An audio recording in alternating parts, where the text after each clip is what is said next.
Old smiling Rosie on a Friday. Good morning, everybody. Happy Friday, the 27th of March, 2020. Welcome to all of you. Yes, we must we must find some joy in the midst of all this craziness and lunacy going on in the world, and we will.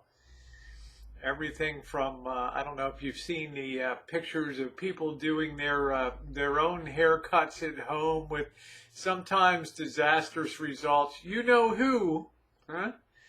Is not the only one that pops a extra large size bowl over the melon and just cuts around,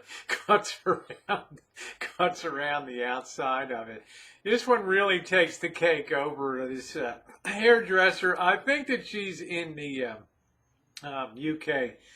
And, you know, you're not even supposed to be out working and things, but I guess she needs to make money and her hairdresser clients need to be served.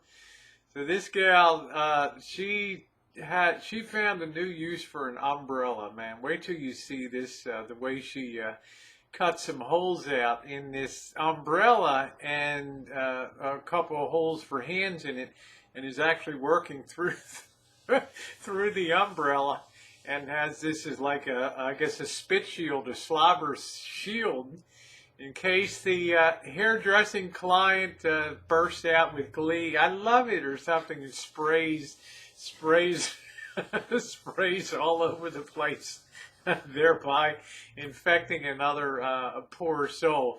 I'm going to put two links. I'm giving you a double header today. The umbrella hairdresser, you got to check this gal out. And also the disastrous results on DIY bowl on the head haircuts. It is pretty funny. It should brighten your day. And yeah, it is Friday. Thanks for watching, everybody. Click those links in the description box below and leave the Rosie girl a thumbs up for always putting a smile on your face. Thanks, everybody.